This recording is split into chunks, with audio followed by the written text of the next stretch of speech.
This is second lecture of dynamics for class 11.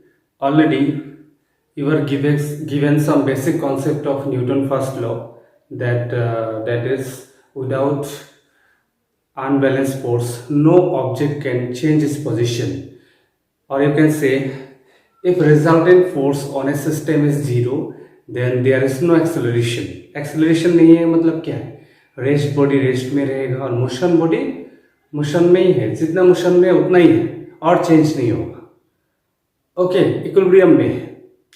तो और first law को और अच्छे से समझाने के लिए मैंने फोर्स का इंट्रोडक्शन दिया था. उसमें से आपको जो मेनली ये जो कांटेक्ट फोर्स है, कांटेक्ट फोर्स जैसे टेंशन फोर्स हो गया, spring force, normal reaction force, ये तीनों फोर्स इस चैप्टर के लिए काफ़ी इंपॉर्टेंट है. और एक इम्पॉर्टेंट बात है, नॉर्मल रिएक्शन फोर्स हमेशा सरफेस का परपेंडिकुलर में एक्ट होता है, ये बात आप लोग याद रखना.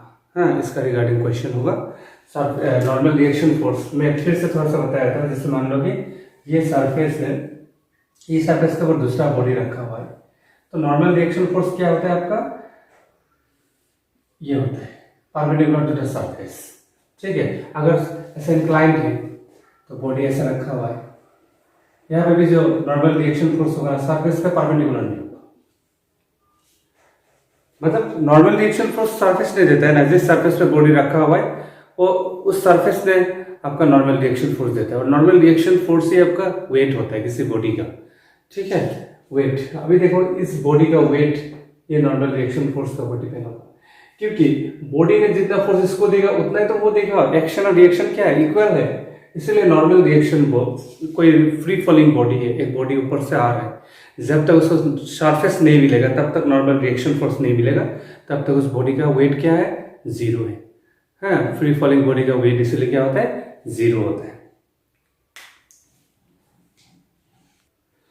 So let's solve numerical of what, Newton first law. यहाँ पे डायग्राम दिया हुआ है. डायग्राम में √2 kg बॉडी सस्पेंड किया हुआ है, हैंग किया हुआ है दो रस्सी से, रस्सी 1 रस्सी 2. यहाँ पे एंगल है 60 डिग्री, यहाँ पे 30 डिग्री है. Find tension force in both string, दोनों रस्सी में कितना टेंशन फोर्स जनरेट होगा उसको निकालना है. ठीक है, अभी देखो मैं डायग्राम को यहाँ बनाता हूँ थोड़ा सा.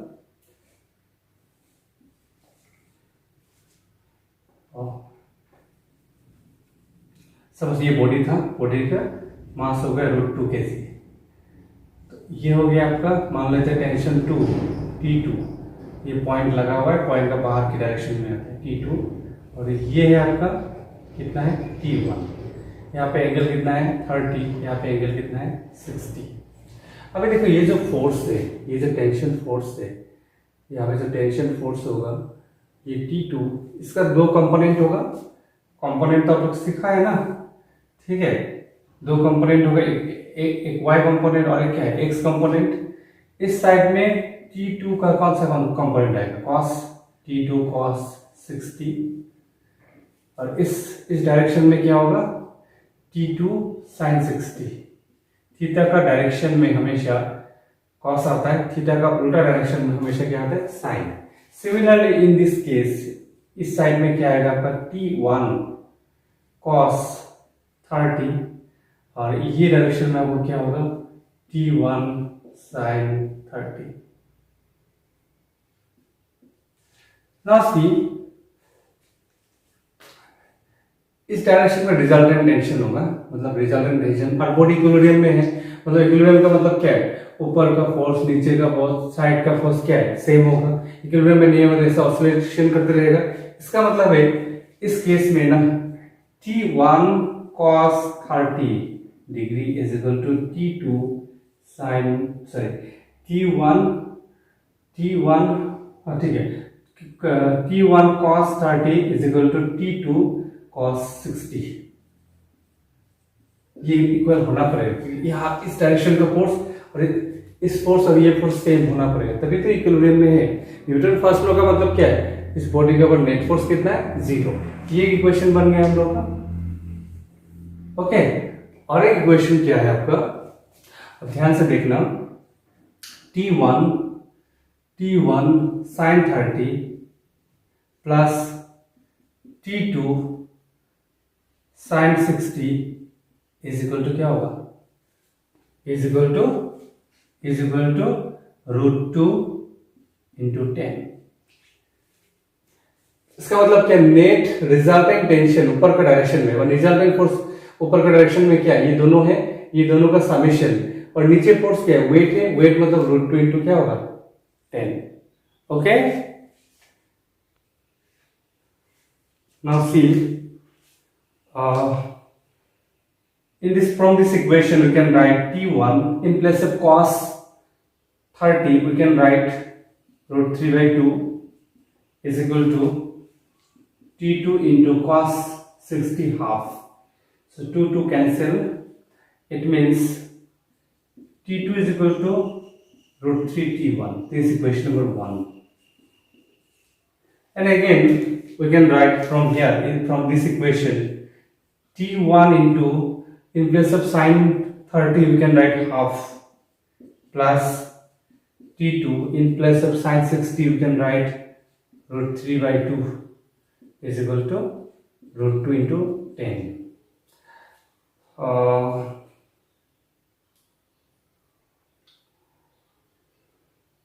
Okay, so now see, T1 into half plus, in place of T2 I can write √3 into √3/2. Okay, in place of T2 √3 T1 लिख दिया यहाँ पे into T1 है, T1 ये T2 का जगह √3 into T1 लिख दिया, is equal to √2 into 10।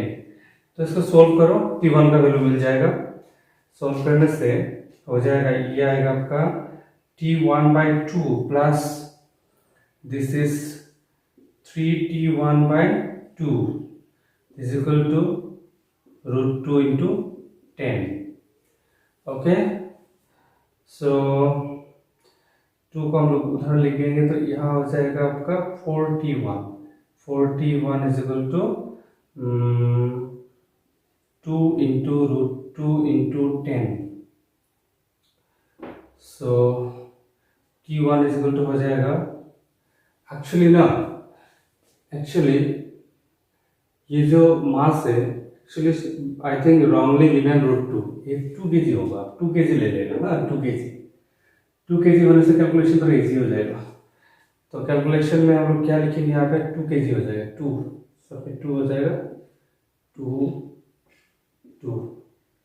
Wait mg होता है ना, मतलब g का वैल्यू यहाँ पे 10 माना है, ऐसे 10 मानना पड़ेगा आपको, 9.8 थोड़ा डिफिकल्ट होता है कैलकुलेशन करना, तो हमेशा 2 एजम्पशन करते हैं।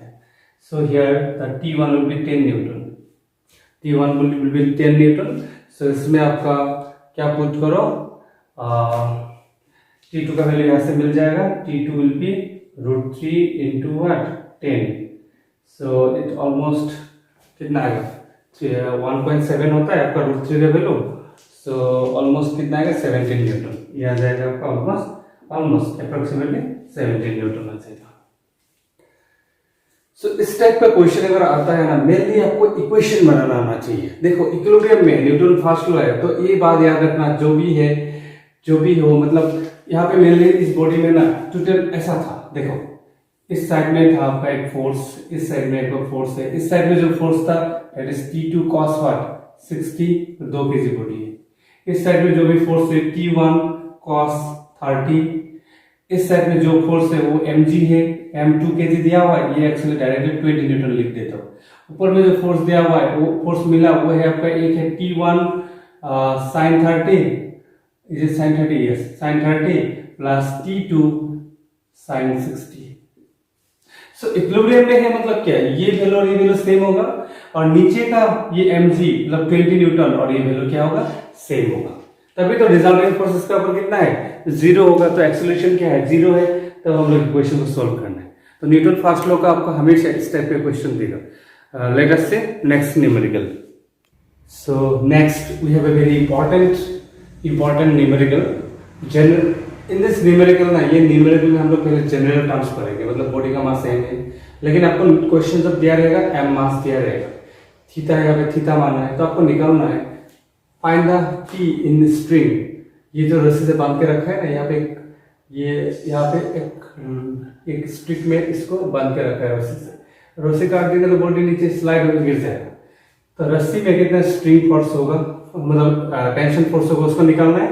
और सरफेस पे एक नॉर्मल रिएक्शन फोर्स देगा, उसको निकालना है जब इक्विलिब्रियम में है। बॉडी तो इक्विलिब्रियम में है, ऑब्वियसली बात है, रुका हुआ है ना, रुका हुआ है, लेकिन इस बॉडी का ऊपर कितना फोर्स लगा है वो हम लोग देखते हैं। मास एम है, हमेशा याद रखना बॉडी का जो वेट है ना हमेशा वर्टिकली डाउनवर्ड लगता है, हमेशा वर्टिकली डाउनवर्ड। तो ये हो जाएगा mg। लेकिन mg जो है ना वो आपका mg एक हमेशा वर्टिकली लगा है, सरफेस तो इंक्लाइंड है। अभी देखो एक चीज मैंने बताया था, नॉर्मल जो रिएक्शन फोर्स है ना वो हमेशा सरफेस का, मतलब ये सरफेस है ना, सरफेस का परपेंडिकुलर में लगता है। ये नॉर्मल रिएक्शन फोर्स है। हम लोग को मेनली नॉर्मल रिएक्शन फोर्स पढ़ना है ना, नॉर्मल रिएक्शन फोर्स पढ़ना, नॉर्मल रिएक्शन फोर्स निकालना है। एंड टेंशन, यहाँ का टेंशन, ये जो पॉइंट में लगा हुआ है ये टेंशन फोर्स कितना है T, उसको निकालना है। अभी देखो ये जो बॉडी का ना नॉर्मल रिएक्शन में मैंने एक लाइन खींच रहा हूँ, ये लाइन खींचने का रीजन है, ये अगर थीटा है ये भी क्या होगा, थीटा होगा। ध्यान से देखो, अगर ये पॉइंट अगर यहाँ पे आ जाएगा ना, ये पॉइंट यहाँ पे आ जाएगा, ये पॉइंट अगर यहाँ पे आ जाएगा तो ये लाइन यहाँ पे लग जाएगा। इसका मतलब ये थीटा और ये थीटा क्या होगा, सेम होगा। जिसका ट्रिग्नोमेट्री सही है, ज्योमेट्री सही है ना, उसको समझ में आ जाएगा। 9-10 में आप लोग ज्योमेट्री अगर कोई सीखा, साइंस लिया है तो ऑब्वियसली तो ज्योमेट्री अच्छा होना ही होगा। ये एंगल और ये एंगल क्या है, सेम है। अभी देखो हम लोग रिजोल्यूशन पढ़ा था ना, रिजोल्यूशन ऑफ फोर्स। ये जो वेट है mg, ये भी तो फोर्स है ना, फोर्स ये तो वेक्टर है। इसको दो भाग में भाग करेंगे, एक हो जाएगा ये कंपोनेंट जो होगा वो होगा mg क्या होगा, cos थीटा। ये थीटा है तो ये क्या होगा, mg cos थीटा। वेक्टर में बार बार इसलिए सिखाया था, बोला जाता है, वेरी वेरी इंपॉर्टेंट। और थीटा का उल्टा परपेंडिकुलर डायरेक्शन में क्या होगा, mg sin theta, mg sin theta. Okay, अभी देखो बॉडी इक्विलिब्रियम में है, इसका मतलब क्या है, T इज इक्वल टू क्या होगा, mg sin theta. This one of the important formula. मतलब ये फोर्स और ये फोर्स क्या होना पड़ेगा, सेम होना पड़ेगा। नेक्स्ट आपका यहाँ पे नॉर्मल फोर्स कितना होगा, mg cos थीटा। ऑब्वियसली बात है, क्योंकि ये फोर्स और ये फोर्स भी सेम होना पड़ेगा। अगर ये फोर्स अगर ज्यादा होगा तो ऊपर उठ जाएगा बॉडी, और नीचे वाला फोर्स ज्यादा होगा तो सरफेस टूट के तोड़ के नीचे आ जाएगा। तो चारों फोर्स इक्वल, मतलब ऊपर और नीचे इक्वल होना पड़ेगा, ये और ये इक्वल होना पड़ेगा, तभी तो इसका नेट फोर्स कितना है, 0। This will give normal reaction force and this will give tension force. अभी ये तो जनरली एक बता दिया, अभी एक क्वेश्चन हम लोग सॉल्व करते हैं। ओके, अभी इस क्वेश्चन में देखो हम लोग वैल्यू दिया हुआ है, प्रीवियस जैसा ही है but value is given. Now we have to find if the system is in equilibrium, then find theta, tension and normal reaction। अभी देखो यहाँ पे अगर टेंशन T होगा तो यहाँ पे भी टेंशन क्या होगा, T होगा, है ना, क्योंकि स्ट्रिंग तो सेम ही है, रस्सी तो एक ही है। सेम स्ट्रिंग, ये पुली है, यहाँ पे पुली से बन दी हमने, टच करके लेके आना। Okay, same string same tension. तो यहाँ से पहले इक्वेशन लिख देता हूँ मैंने। नीचे कितना फोर्स है, 30 न्यूटन, 3 kg है तो 30 न्यूटन। तो यहाँ पे साफ मिल गया, T इज इक्वल टू कितना, 30 न्यूटन। अभी यहाँ से देखो ये तो mg होगा, यहाँ पे mg क्या होगा, in this direction mg sin theta. अभी पहले और एक बात लिख देता हूँ, नॉर्मल रिएक्शन फोर्स कितना होगा यहाँ पे, mg मतलब थर्ड इस बॉडी का, mg, m मतलब 5, g मतलब 10 इंटू कितना है, क्या था, cos थीटा। ये एक फॉर्मूला है। नॉर्मल रिएक्शन फोर्स जो होगा ऊपर, नॉर्मल रिएक्शन फोर्स होगा, ये तो आपका एक्चुअली 50 न्यूटन है, 50 न्यूटन। पास कीजिए दिया है ना, mg मतलब 5 इंटू जी, 10 का वैल्यू 10 माना है तो 50, तो ये हो जाएगा आपका 50 cos थीटा। और ये कितना होगा 50 साइन थीटा। सो ऑब्वियसली बात है इस साइड से देखा जाए तो ये टेंशन और ये 50 साइन थीटा क्या है, सेम है। तो t का और एक इक्वेशन आ गया आपका t is equal to 50 sine 60। ओ 60 नहीं, theta, sine theta, sorry sine theta theta तो निकालना है हम लोग को। अभी t का वैल्यू कितना मिला हम लोग पहले से 30 newton, 30 is equal to 50 sine theta. t तो मिल गया, यहां से मिल गया t का वैल्यू। अभी थीटा निकालना है। थीटा निकालने के लिए साइन थीटा वुड बी कितना हो जाएगा, 0 0 कैंसिल, 3/5। और एक बात याद रखना, कुछ स्टैंडर्ड फॉर्म मिलेगा आपको। साइन थीटा अगर साइन थीटा 3/5 है ना, 3/5 तो थीटा 37 डिग्री होता है। इसको भी याद रखना, बहुत बार इसको पूछेगा, एनएस में भी ये चीज पूछेगा। तो कैलकुलेटर से मानने से भी निकाल जाएगा, बट हमेशा कैलकुलेटर यूज करना ठीक नहीं है। तो थीटा यहाँ पे कितना आएगा आपका 37 डिग्री। चेक कर लेना इस चीज को। तो थीटा भी मिल गया। अभी नॉर्मल रिएक्शन फोर्स कितना होगा, नॉर्मल रिएक्शन फोर्स का फॉर्मूला क्या मिला है हमें, 50 into cos 37 degree. Okay, yes 50 into cos 37 degree. Cos 37 cos का एक्चुअली रुको एक मिनट है, हमें एक चीज बताया था। ये था 3, ये था 5, तो ये आई थिंक 4 होगा। 4 होने से 5/4 होगा। यस, तो normal is equal to 50 cos 37 मतलब 5/4। सो ये हो जाएगा काटने से 10 into 4, how much, 40 Newton. Okay, तो नॉर्मल रिएक्शन फोर्स कितना है, 40 न्यूटन। अभी मैं एक बात बता रहा हूँ, देखो मेरा टाइम में फर्स्ट ईयर में इस टाइप का हम लोग का क्या किया, न्यूटन फर्स्ट लॉ का जस्ट डेफिनेशन बता दिया, थोड़ा बहुत कॉन्सेप्ट बता दिया। न्यूमेरिकल इस टाइप का बुक में भी नहीं है, हम लोग किया भी नहीं था। तो एंट्रेंस में बहुत दिक्कत हुआ था। तो आप लोगों को मैंने एक्चुअली यहाँ पे जो पढ़ा दे रहा हूँ ना, हम लोग ये सब चीज इंजीनियरिंग मैकेनिक्स में जाके सीखा था, ठीक है। और जरूरी भी है, बहुत कॉन्सेप्चुअल है। यहाँ से एंट्रेंस में क्वेश्चन आएगा और ये सीख लोगे ना, बहुत काम का है। न्यूटन फर्स्ट लॉ का ये एप्लीकेशन है। तो मैं हमेशा कोशिश करता हूँ एप्लीकेशन पार्ट को सिखाने के लिए। आपका जिंदगी लाइफ बनेगा एप्लीकेशन पार्ट से। ऐसे झूठ मूठ का मार्क्स लेके कोई फायदा नहीं है, लास्ट में अनएम्प्लॉयमेंट बढ़ता रहता है। तो पढ़ाई का, फिजिक्स का असल इंटरेस्ट आएगा, असल मजा आएगा जब आप न्यूमेरिकल को बहुत अच्छे से समझने आते हो। जैसे क्वेश्चन बनाना आना चाहिए। मैंने बहुत नेक्स्ट और एक न्यूटन फर्स्ट लॉ का ही और एक वीडियो बनेगा न्यूमेरिकल का, देखना, बहुत इंटरेस्ट होगा, बहुत इंटरेस्टिंग है। लेकिन प्रैक्टिकली सॉल्व करना है। यहाँ पे ट्रिगोनोमेट्री का भी आपको बहुत सपोर्ट चाहिए, वेक्टर का बहुत ज्यादा सपोर्ट चाहिए। तो जहां दिक्कत हो रहा है अभी फिर जाकर वेक्टर में भी जाके देखो।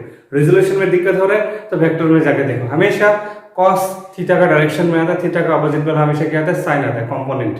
हम लोग रिजल्व जब करना होता है फोर्स को व वेक्टर को। Okay fine.